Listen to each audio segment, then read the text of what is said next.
العلم هو النور الهادي والمفتاح لكل الخير.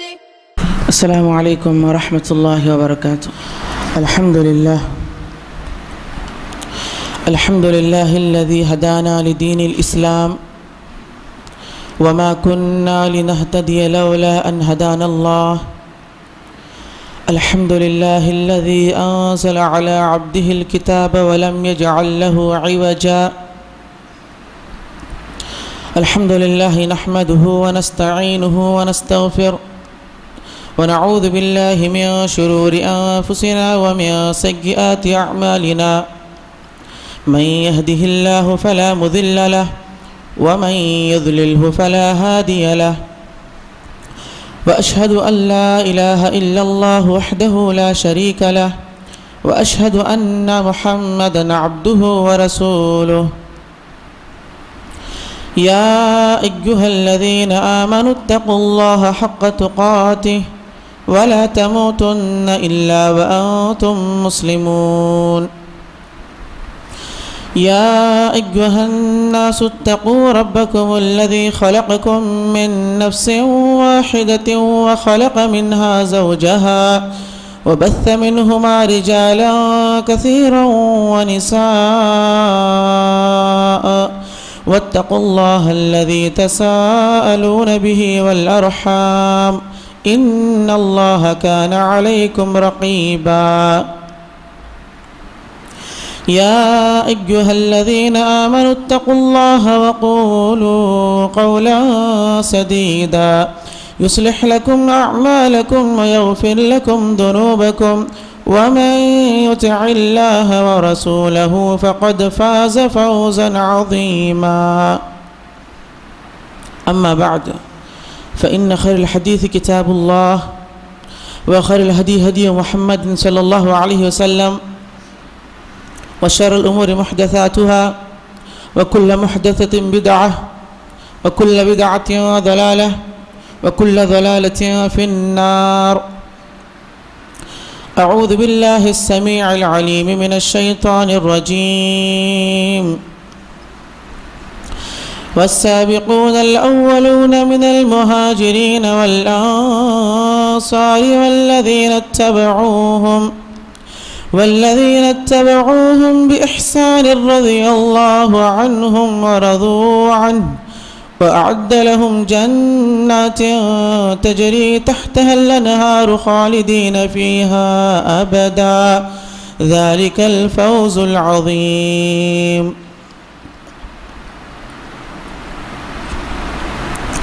محترم سامعین،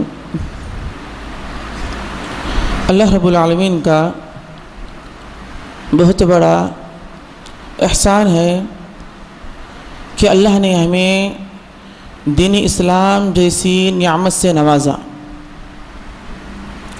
اور ہم انسانوں کی ہدایت کے لیے انبیاء کے سلسلے کو قائم رکھا. محترم سامعین، میں نے آپ لوگوں کے سامنے سورہ توبہ آیت نمبر 100 کی تلاوت کی ہے. اس آیت کی مناسبت سے مجھے جس عنوان پر گفتگو کرنی ہے وہ ہے صحابہ کرام اور ان کی زندگی. اس کے متعلق مجھے گفتگو کرنی ہے. جیسا کہ آپ تمام لوگ جانتے ہیں کہ اللہ کے رسول صلی اللہ علیہ وسلم کو 40 سال کی عمر میں نبوت ملی اور نبوت ملنے کے بعد جو کچھ اللہ کے رسول صلی اللہ علیہ وسلم پر نازل ہوتا، اللہ کے رسول صلی اللہ علیہ وسلم ان چیزوں کو صحابہ کرام رضی اللہ عنہم اجمعین کو یاد دلایا کرتے تھے، ان کو سکھایا کرتے تھے، انہیں بتایا کرتے تھے. یہ وہ صحابہ کرام ہے جن کی تعریف خود رب العالمین نے اپنی مقدس کتاب قرآن میں کی ہے، اور محمد صلی اللہ علیہ وسلم اپنے متعدد احادیث میں اپنے ساتھیوں کی ستائش کی ہے۔ صحابہ کرام وہ تھے جو رب کے وحی کے سب سے پہلے مخاطب تھے۔ صحابہ کرام وہ تھے جنہوں نے اللہ کے رسول صلی اللہ علیہ وسلم کو اپنے آنکھوں سے دیکھا اور اپنے کانوں سے ان کے فرامین سنے۔ صحابہ کرام وہ تھے جنہوں نے اللہ کے رسول صلی اللہ علیہ وسلم کی سنتوں کو یاد کیا، اس پر عمل کیے اور امت تک پہنچایا۔ صحابہ کرام وہ تھے جنہوں نے دین اسلام کی خاطر اپنا سب کچھ، یہاں تک کہ اپنی جان تک کو قربان کر دیا، اور ان کی اطاعت و فرما برداری اور ان کی اطاعت اور فرما برداری کے اس نقشے کو اس قدر وہ اطاعت و فرما برداری کرتے تھے کہ ان کے اس طریقے کو تا قیامت تک پڑھی جانے لگی باتوں کو اور انہیں یاد کیا جاتا ہے۔ حافظ ابن حجر رحمہ اللہ صحابی کی تعریف کہتے ہوئے کہتے ہیں، یوں بیان کرتے ہیں، الصحابی من لقی النبی صلی اللہ علیہ وسلم مؤمنا به ومات علی الاسلام۔ حافظ ابن حجر رحمہ اللہ صحابی کی تعریف یوں بیان کرتے ہیں، جس نے حالت ایمان میں نبی صلی اللہ علیہ وسلم پر، نبی صلی اللہ علیہ وسلم کو ان سے ملاقات کی اور اسلام پر ہی فوت ہوا ہو۔ وضاحت کرتے ہوئے کہتے ہیں حافظ ابن حجر رحمہ اللہ کہ ہر وہ شخص صحابی ہے جس نے اللہ کے رسول صلی اللہ علیہ وسلم سے ملاقات کی اور ان کی رسالت کو مانا، پھر اسلام پر قائم رہا، پھر اسی پر اس کی موت ہو گئی۔ اب یہ تھی مختصر سی صحابی کی تعریف۔ صحابی ہر اس شخص کو کہتے ہیں جنہوں نے اللہ کے رسول صلی اللہ علیہ وسلم کو دیکھا، ان پر ایمان لائے،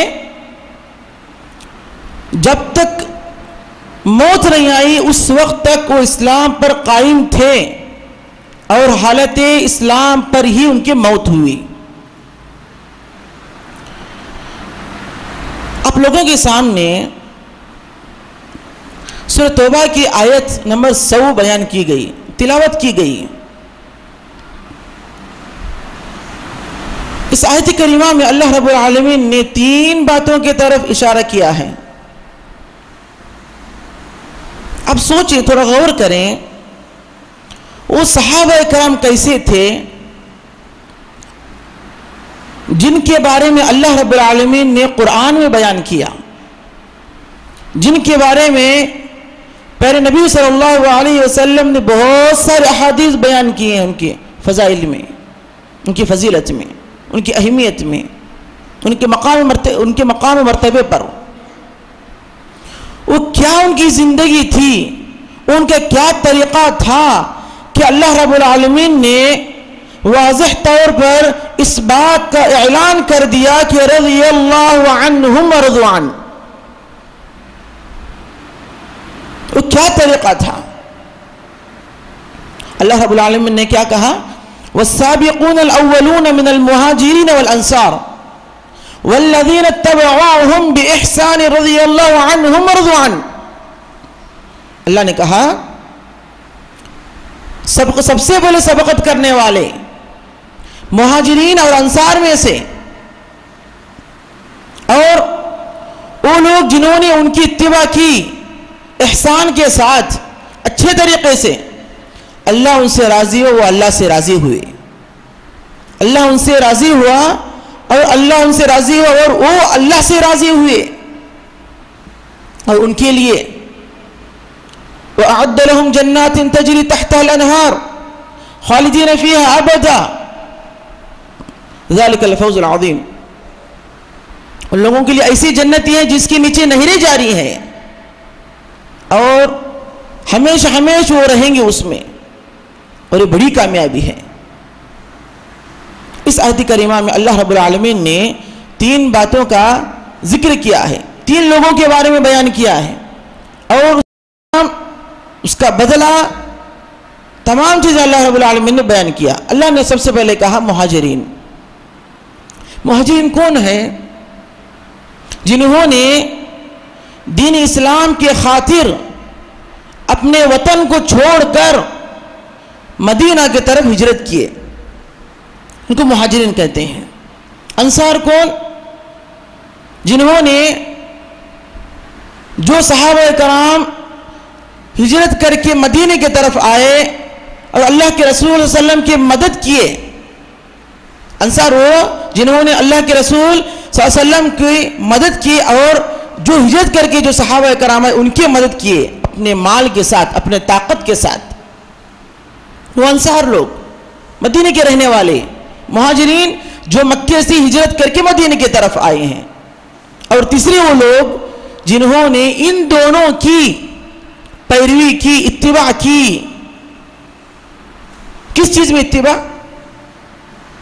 عبد الرحمن ابن ناصر تفسیر ابن سعدی جو لکھے وہ بیان کرتے ہیں کہ اتباع احسان سے مراد کیا ہے.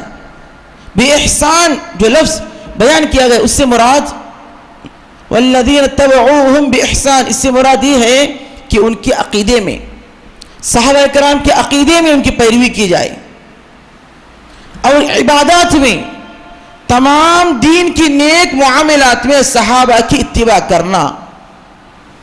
جو لوگ صحابہ کی اتباع کریں گے عقیدے میں، عبادات میں، تمام نیک معاملات میں اگر صحابہ کی اتباع کریں گے اللہ ان سے راضی ہو جائے گا. اللہ ان سے راضی ہو جائے گا، ان کے لیے جنت جیسی نعمتیں ہیں. اب یہ دیکھیں گے ہم لوگ کہ اللہ رب العالمین نے گویا کہ اس آیت کو نازل کر کے اس بات کی وضاحت کر دی ہے کہ اگر ان صحابہ کی اگر اتباع کرو گے اللہ راضی ہوگا. دیکھیے صحابہ کی زندگی کیسی تھی. کیا وہ بڑے بڑے عمارتوں میں، بڑے بڑے گھروں میں رہا کرتے تھے؟ کیسے تھے وہ صحابہ؟ صحابہ کرام کیسے تھے؟ صحابہ کرام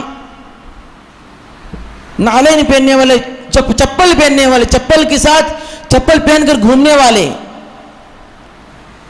کسی کے پاس ایک لباس ہوتا تو کسی کے پاس 2، کسی کے پاس ایک لباس ایسا ہوتا کہ اسی کو دھو کر سکھا کر اسی کو پہنا کرتے تھے. یہ صحابہ کرام دودھ اور کھجور کھا کر زندگی گزارنے والے صحابہ کرام. اسلام قبول کرنے پر ان کو اتنی تکالیف دیا جاتا تھا، اس پر صبر کر کے اسلام پر مضبوط رہنے والے وہ صحابہ کرام.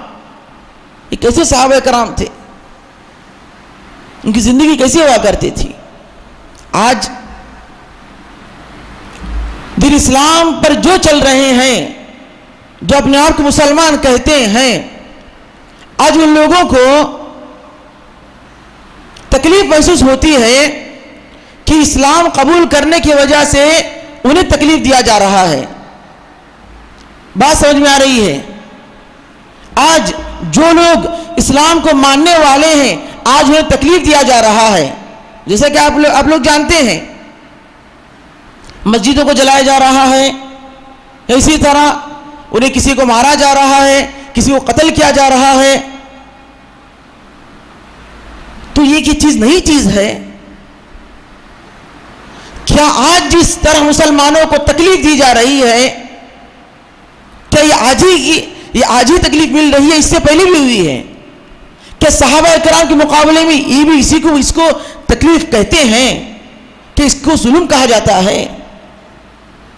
اب دیکھیں صحابہ کرام کی مکی کی زندگی پر اگر ہم نظر ڈالیں تو ایک صحابی ہمیں ملتے، بہت سارے صحابہ کرام ہیں، لیکن ایک یا دو صحابہ کرام کے واقعات آپ لوگوں کے سامنے بیان کر دینا مناسب سمجھتا ہوں۔ خباب بن ارت رضی اللہ عنہ، بات کو غور سے سنیں، کچھ سوالات کے جوابات آپ لوگوں کو مل جائیں گے، کچھ سوالات کے جوابات آپ لوگوں کو مل جائیں گے، غور سے سنیں۔ خباب بن ارت رضی اللہ عنہ یہ لوہار تھے، یعنی لوہے کی ان کی مشہور دکان تھی مکے میں، یہ لوہے کو پگھلا کر تلوار بنایا کرتے تھے، ہتھیار بنایا کرتے تھے۔ قریش ان کے پاس جا کر ہتھیار کو خریدتے تھے۔ جب انہوں نے اسلام قبول کیا، یہ غلام تھے، ان کے مالکین جو تھی اس کا نام انمار تھا، انمار۔ تو جب انہوں نے اسلام قبول کیا اور اسلام قبول کرنے کے بعد جب انہوں نے قریش کے سامنے اعلان کیا تو قریش ان پر ظلم کرنا شروع کر دیے، اور جو ہتھیار خریدنے کے لیے ان کے پاس آتے تھے انہیں وہ کلمہ توحید سنایا کرتے تھے۔ جب انہیں مارا جاتا تھا، ان پر ظلم کیا جاتا تھا، یہاں تک کہ جو لوہا جو ہوتا تھا اس لوہے پر انہیں لٹایا جاتا تھا، اور جس کے وجہ سے وہ گرم لوہا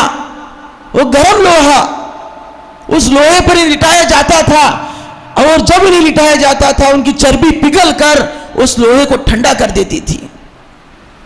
کہ آج ہم مسلمانوں کو ایسا ظلم ہم پر کیا جا رہا ہے، ایسے ظلم ہے ہمارے صحابہ پر، کس وجہ سے؟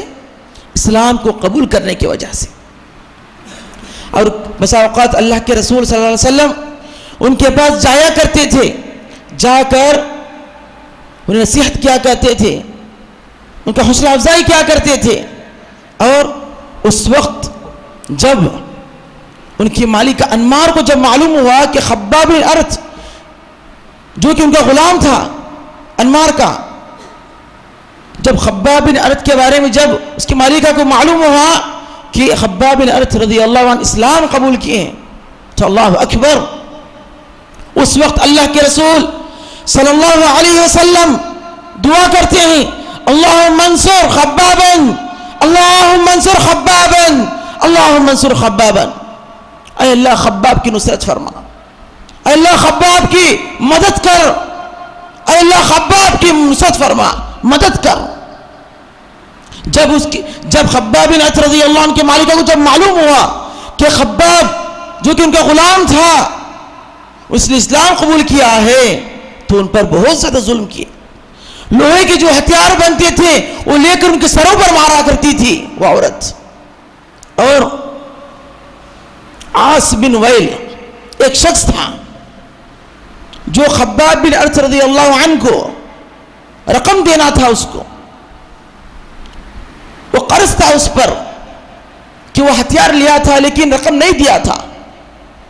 تو خباب بن ارت رضی اللہ عنہ جب عاص بن وائل سے کہتے ہیں کہ میرے رقم مجھ کو دو، تو اس وقت خباب رضی اللہ عنہ سے وائل یعنی عاص بن وائل کہتا ہے، جب تک تم محمد یعنی صلی اللہ علیہ وسلم سے کفر نہیں کرو گے، جب تک تم محمد سے کفر نہیں کرو گے، ان کے دین کو نہیں چھوڑو گے، ان کے بارے میں جب تک ان کے خلاف الفاظ نہیں کہو گے، اس وقت تک میں تمہاری رقم نہیں دوں گا۔ اس کے بعد یہ الفاظ سونے کے پانی سے لکھنے کی ضرورت ہے۔ خباب بن ارت رضی اللہ عنہ کا الفاظ سنیں، کیا کہتے ہیں؟ وہ کہتے ہیں کہ اگر تم مر کر دوبارہ بھی اگر زندہ ہو جائے، اگر تم مر کر دوبارہ بھی اگر زندہ ہو جاؤ، تب بھی اگر تم کہو گے میں یہ الفاظ نہیں کہوں گا، میں محمد صلی اللہ علیہ وسلم کے خلاف نہیں کہوں گا، میں اسلام کو نہیں چھوڑوں گا، میں محمد صلی اللہ علیہ وسلم کے دین سے واپسی منہ نہیں پھیروں گا۔ اللہ اکبر، یہ صحابہ کرام تھے، حالات جیسے بھی ہو، کتنے بھی ان پر ظلم کیے جائے، کتنے بھی ان پر انہیں تکلیف دے دی جائے، لیکن اسلام کے خلاف ایک لفظ نہیں بولتے تھے۔ یہ تھے صحابہ کرام۔ اور بلال رضی اللہ عنہ اگر کسی سے پوچھا جائے کہ اللہ کے رسول صلی اللہ علیہ وسلم کا مؤذن کون ہے، اللہ کے رسول صلی اللہ علیہ وسلم کا مؤذن کون ہے، ہر وہ آدمی کہہ سکتا ہے کہ بلال رضی اللہ عنہ، بلال رضی اللہ عنہ، یہ بھی غلام تھے بلال رضی اللہ عنہ۔ امیہ بن خلف اس نے بلال رضی اللہ عنہ کو خریدا تھا۔ یہ امیہ بن خلف کے اونٹوں کو چرایا کرتے تھے، سیلری کے طور پر انہیں 2 وقت کا کھانا ملتا تھا، وہ بھی سب سے بیکار کھانا ملتا تھا، ایسی زندگی گزارتے تھے۔ انہوں نے اسلام قبول کیا۔ جب اسلام قبول کرنے کے بارے میں، جب بلال رضی اللہ عنہ کی اسلام قبول کرنے کے بارے میں جب امیہ بن خلف کو جب معلوم ہوا تو انہوں نے بلال رضی اللہ عنہ پر، اس نے بلال رضی اللہ عنہ پر ظلم کرنا شروع کیا، انہیں مارتا تھا۔ جب بہت زیادہ جب گرمی ہوتی تھی، جس وقت گرمی ہوتی تھی اس وقت مکے میں زمین پر لٹا دیا جاتا تھا انہیں، بلال رضی اللہ عنہ کو، اور بڑے بڑے پتھروں کو ان کے جسم پر رکھ دیا جاتا تھا تاکہ وہ ہلے نہ۔ اور کہتا تھا، امیہ بن خلف کہتا تھا، اے بلال جب تک تو محمد کے دین کو نہیں چھوڑے گا اس وقت تک تجھے عذاب ہوتا رہے گا، جب تک تو محمد کے دین کو نہیں چھوڑے گا اس وقت تک یہ عذاب تجھ پر ہوتا رہے گا۔ جب ان پر ظلم ہوا وہ یہی کہتے تھے، احد احد احد احد احد احد کے الفاظ کہتے تھے۔ اللہ اکبر، اللہ اکبر، سبحان اللہ، احد احد کے الفاظ کہتے تھے، یعنی ایک ہی ہے، ایک ہی رب ہے، یہ الفاظ کہتے تھے بلال رضی اللہ عنہ۔ اور انہیں بھی زمین ایسی، اس وقت مکے کی گرمی بہت زیادہ ہے، بہت زیادہ ہوتی ہے وہاں پر گرمی، جس وقت بہت زیادہ گرمی ہوتی تھی اس وقت لٹا دیا جاتا تھا، پانی نہیں دیا جاتا تھا، کھانا پانی تمام چیزوں کو بند کر دیا گیا۔ اللہ اکبر۔ جب ان پر ظلم ہو رہا تھا اس وقت ابو بکر صدیق رضی اللہ عنہ کا وہاں سے گزر ہوا ان کا، وہاں سے وہ جا رہے تھے، دیکھا کہ بلال رضی اللہ عنہ پر ظلم ہو رہا ہے، اور سوچتے ہیں یہ آج بلال رضی اللہ عنہ پر اس لیے ظلم ہو رہا ہے کہ وہ اللہ رب العالمین پر ایمان لائے تھے، ان کا ایک کلمہ تھا لا الہ الا اللہ، وہ اس کے داعی تھے، وہ یہ کہتے تھے، اس کلمے کے کہنے کی وجہ سے، اسلام کو قبول کرنے کی وجہ سے، ایک اللہ پر ایمان لانے کی وجہ سے، نبی صلی اللہ علیہ وسلم کی اتباع کرنے کی وجہ سے آج ان پر ظلم ہو رہا ہے۔ اللہ اکبر۔ پھر بلال رضی اللہ عنہ کو جو بھی رقم تھی امیہ بن خلف سے بات کر کے کہتے ہیں، امیہ بن خلف سے ابو بکر صدیق رضی اللہ عنہ کہ تم اسے آزاد کر دو، تم اس کو چھوڑ دو، یا کہو کہ کتنے میں اس کو دو گے، میں خریدوں گا اس کو۔ تو کچھ قیمت پر، کچھ رقم پر بلال رضی اللہ عنہ کا ابو بکر صدیق رضی اللہ عنہ خرید لیتے ہیں۔ پھر وہ اللہ کے رسول صلی اللہ علیہ وسلم کے خادم ہوتے ہیں۔ دیکھیں خباب بن ارت اور بلال رضی اللہ عنہ، ان پر تکلیف ہوئی، ان پر ظلم کیے گئے، ان کو مارا گیا، ان کو تکلیف دی گئی، وجہ کیا تھی؟ قبول اسلام کو قبول کرنے کی وجہ سے۔ آخری واقعہ سنیں، آل یاسر، اس واقعے کو یاد رکھیں، اس واقعے کو یاد رکھیں۔ صحابہ کرام کیسے تھے، ان کی زندگی کیسی تھی؟ عمار رضی اللہ عنہ اپنے والدین یاسر اور سمیہ رضی اللہ عنہ اسلام کی دعوت ان کے سامنے پیش کرتے ہیں، اسلام کی طرف بلاتے ہیں، لہذا بیٹے کی بات پر، بیٹے کی دعوت پر اسلام قبول کرتے ہیں۔ عمار کہتے ہیں اپنے والدین سے اسلام کے بارے میں کہتے ہیں، اسلام قبول کرتے ہیں یاسر اور سمیہ رضی اللہ عنہما۔ جب وہ اسلام قبول کرتے ہیں، اللہ اکبر، جب بھی تاریخ کے اس واقعے کو پڑھا جاتا ہے بہت افسوس ہوتا ہے۔ افسوس یعنی اس بات پر افسوس ہوتا ہے کہ وہ صحابہ کیسے تھے اور آج ہم کیسے ہیں، آج ہم کیسے ہیں۔ اللہ اکبر۔ جب معلوم ہوتا ہے کہ آل یاسر یعنی یاسر اور ان کے گھر والے اسلام کو قبول کیے ہیں، ان پر بنی مخزوم کے لوگ ظلم کرنا شروع کرتے ہیں، انہیں مارا کرتے ہیں، انہیں مارتے ہیں، انہیں پیٹتے ہیں، ان پر ظلم کرتے ہیں، زنجیروں سے آل یاسر رضی اللہ عنہ اور ان کے بیٹے عمار اور ایک بیٹے عبداللہ کو زنجیروں میں جکڑتے ہیں، اور ان کی بیوی یاسر رضی اللہ عنہ کی بیوی سمیہ کو زنجیروں میں جکڑ کر مارتے ہیں، پیٹتے ہیں، ان پر ظلم کیا جاتا ہے۔ اس ظلم کو دیکھ کر جب ان پر ظلم کیا جا رہا تھا، اس وقت اللہ کے رسول صلی اللہ علیہ وسلم کا وہاں سے گزر ہوتا ہے، وہاں سے جا رہے ہوتے اللہ کے رسول صلی اللہ علیہ وسلم، دیکھتے ہیں آل یاسر کو، یاسر رضی اللہ عنہ ان کے گھر والوں کو دیکھتے ہیں، دیکھ کر کہتے ہیں وجہ یہ ہے ان پر ظلم ہونے کا کہ انہوں نے اسلام قبول کیا، انہوں نے ایک اللہ پر ایمان لایا، ایک اللہ پر ایمان لانے کی وجہ سے ان پر ظلم کیا جا رہا ہے۔ کیا کہتے ہیں اللہ کے رسول صلی اللہ علیہ وسلم؟ کہتے ہیں ابشروا، آل یاسر کے لیے کہتے ہیں فَإِنَّ مَوْعِدُكُمُ الْجَنَّةِ، آل یاسر خوشخبری ہو تمہارے لیے جنت کی بشارت ہے۔ یہ الفاظ جب یاسر رضی اللہ عنہ اور ان کے گھر والے جب سنتے ہیں تو ان کے ایمان میں قوت آ جاتی ہے، مضبوط ہو جاتا ہے۔ یاد رکھیں مومن کو جتنا دبایا جاتا ہے وہ اتنا ابھرتا ہے، مومن کو جتنا دبایا جاتا ہے وہ اتنا ابھرتا ہے، ڈرتا نہیں ہے مومن۔ لا یخشون احدا الا اللہ، لا یخشون احدا الا اللہ، مومن کبھی ڈرا نہیں کرتے، مومن کبھی ڈرا نہیں کرتے، کبھی نہیں ڈرتے مومن۔ ان پر کتنا ان پر ظلم ہوتا تھا اتنا ہی ان کا ایمان مضبوط ہو جاتا تھا۔ لیکن ایک وقت وہ بھی آیا، اس آسمان نے اس وقت کو بھی دیکھا، اس زمین پر وہ حادثات بھی ہوئے جب یاسر رضی اللہ عنہ پر ظلم کیا گیا، اور ظلم کی انتہا اتنی ہو گئی کہ ان کی روح جسم سے ان کا انتقال ہو گیا، وہ اللہ کے راہ میں نکل گئے، ان کا انتقال ہو گیا۔ پھر ان کے بیٹے عبداللہ رضی اللہ عنہ، ان پر بھی ظلم ہوا، انہیں بھی مارا گیا، انہیں بھی مارا گیا، پیٹا گیا، وہ بھی تکلیف کو برداشت نہ کر سکے، ان کا بھی انتقال ہو گیا۔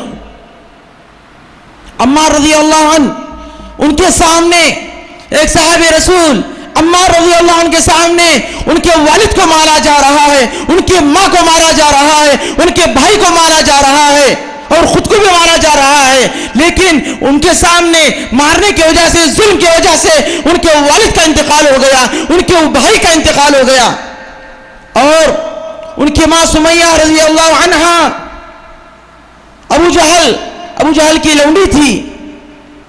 ابو جہل ان سے کہتا ہے اے سمیہ، محمد صلی اللہ علیہ وسلم کے بارے میں برا کہو، ان کی دین سے منہ پھیر لو، اگر ایسا کہو گے تو چھوڑ دیے جاؤ گے، ورنہ مرنے کے لیے تیار ہو جاؤ۔ لیکن سمیہ رضی اللہ عنہا سبحان اللہ سبحان اللہ، اسلام سے منہ کو پھیرنے سے، اسلام سے پھیرنے سے انکار کرتے ہیں، اسلام پر ثابت قدم رہتے ہیں۔ پھر وہ ابو جہل نیزے سے ان کی شرمگاہ پر مارتا ہے، جس کی وجہ سے تڑپتے ہوئے وہ شہید ہو جاتے ہیں۔ اللہ اکبر اللہ اکبر۔ ان کے الفاظ کیا تھے؟ میں یہ ایک رب پر ایمان لاتی ہوں اور اسی پر ثابت قدم رہتی ہوں۔ یہ تھے صحابہ کرام، ایسی زندگیاں تھیں ان کی، ایسی زندگیاں گزارتے تھے۔ آج کہیں پر مسلمانوں کو اگر تکلیف ہوتی ہے تو سب سے پہلے رب پر یقین کرنے کے بجائے، رب سے دعا کرنے کے بجائے، رب سے دعا کو چھوڑ کر تمام چیزیں کرتے، لیکن رب سے دعا نہیں کرتے۔ آج مسلمان ہونے کی وجہ سے ہمیں تکلیف جو دی جا رہی ہے وہ پہلی چیز نہیں ہے، یہ کوئی نئی چیز نہیں ہے، یہ نئی چیز نہیں ہے۔ ایمان کو مضبوط کریں، ایمان کو مضبوط کریں، مرنا ہے تو ایمان کے ساتھ مریں، جب تک دنیا میں زندہ ہے ایمان پر استقامت حاصل کرتے ہوئے زندگی گزاریں، ایمان کے ساتھ زندگی گزاریں۔ جب موت آئے ایمان پر موت آنی چاہیے، ایسی موت آنی چاہیے۔ اپنے ایمان کو مضبوط کریں، عقیدے کو مضبوط کریں، صرف اللہ کی عبادت کریں۔ آج لوگ اللہ کی عبادت کو چھوڑ کر دیگر تمام چیزوں کو کرتے ہیں، اللہ کی مدد کے بارے میں نہیں سوچتے، اللہ کی مدد کے بارے میں نہیں سوچتے۔ اللہ جس سے اللہ کی مدد آئے گی وہ چیز کریں۔ صحابہ کرام کو معلوم تھا کہ اللہ کی مدد ضرور آئے گی، اللہ ہمیں ضائع نہیں کرے گا۔ یاد رکھیں، دنیا مومنوں کے لیے نہیں ہے، دنیا مومنوں کے لیے نہیں ہے، دنیا تو کافروں کے لیے جنت ہے۔ ہم تو یہاں پر مسافر ہیں، کوئی فطرتی موت پر مرتا ہے، کوئی حادثات میں مرتا ہے۔ یاد رکھیں، جس طرح صحابہ کرام حالات جیسی بھی ہو، جس طرح ڈٹے رہتے تھے، ہمیں بھی چاہیے کہ ہم بھی اسی طرح ڈٹے رہیں۔ وہ مرد نہیں جو ڈر جائے حالات کے خونی منظر سے، وہ مرد نہیں جو ڈر جائے حالات کے خونی منظر سے۔ جس دور میں جینا مشکل ہے، اس دور میں جی کر دکھلانا یہ اصل جوامردی ہوا کرتی ہے۔ حالات جیسے بھی ہو، ہمیں اسلام پر استقامت حاصل کرنے کی ضرورت ہے، ہمیں اپنے ایمان کو مضبوط کرنے کی ضرورت ہے، ہمیں اپنے بچوں کی ایمان کو مضبوط کرنے کی ضرورت ہے۔ ایسا نہ ہو کہ ہم مسلمان رہے لیکن ہمارے بچے، ہماری اولاد، ہماری نسلیں اسلام سے اپنا منہ پھیر لے ڈر کی وجہ سے۔ اپنے بچوں کو صحابہ کرام کے واقعات سنائیں، اپنے بیویوں کو صحابہ کرام کے واقعات سنائیں، ان کی ایمان کو مضبوط کریں۔ یہ واقعات اس بات پر دلالت کرتی ہے کہ صحابہ کیسے زندگی گزارے اور ہمیں کیسی زندگی گزارنے کی ضرورت ہے، یہ سوچنے کی ضرورت ہے۔ صحابہ کرام کے واقعات، صحابہ کرام کے قصے کیوں بیان کیے جاتے ہیں؟ تاکہ ہمارے ایمان میں مضبوطی آئے، ہمیں دین پر چلنے کا شوق ہو، اس پر ہم چل سکیں صحیح طور سے۔ اس لیے صحابہ کرام کے قصے بیان کیے جاتے ہیں۔